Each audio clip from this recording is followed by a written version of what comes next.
So Warren Buffett's annual letter to investors, very closely watched, came out over the weekend.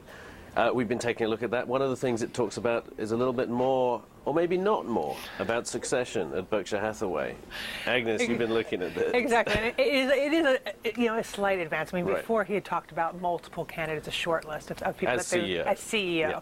And in the letter, they said that he. Not that Warren's going anywhere. Not that he's going anywhere, and he's still healthy, and he's still very much feels involved. great, right? Exactly. But that they had settled on someone. But he failed. He didn't want to disclose the name. And today, on TV, he was talking about how the person that they have in mind doesn't know about it either. So, again, we still have very much this guessing game going on about who is going to succeed. An 81-year-old. Right. I mean, I think we know there's a short list. We know some of the names on there.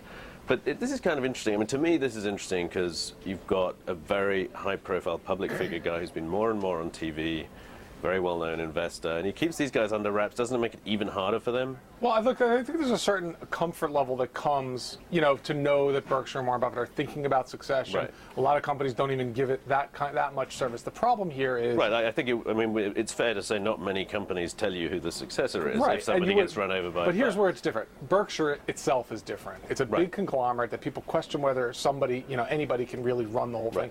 Even Buffett and his partner Charlie Munger have struggled of late. Right. And the other problem is this whole David Sokol affair, which is really the elephant in the room. It really, you made the really great point that it really put a cloud of doubt over his judgment. Was a year ago. Yeah, this right? is a Just year over ago. Exactly. And this is, this involved, the acquisition of Lubrizol, or David Sokol was essentially. And he was seemed like at least one of the people on this He's show. clearly he in the seemed to be mix. there. I Yeah, mean, regardless of Buffett saying there was somebody else already chosen. Exactly. And Buffett praised him, publicly in these annual letters. Anyway, he basically was doing insider trading on a deal that he brought to Buffett's attention, the Lubrizol acquisition. Right. So, again, and, not only was it just a judgment issue, but he also defended Sokol initially when the news broke, which is also kind of, questionable. And I think Buffett would like to kind of put that part behind him, but I think it does cast a doubt of what it really is going on in the succession, and should we just trust And a good comparison to this actually is, oddly enough, Rupert Murdoch, another kind of older guy running a company that he created of his own.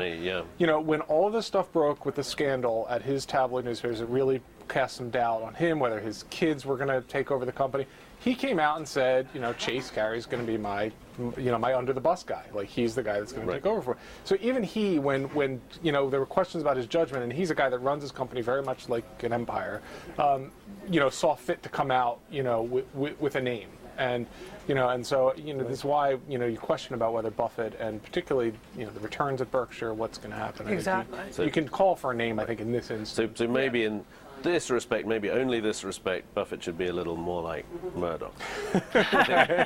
Not many times you want to say that about a CEO, but okay, we'll leave that there. We'll be watching Berkshire Hathaway, and we'll have more breaking views tomorrow.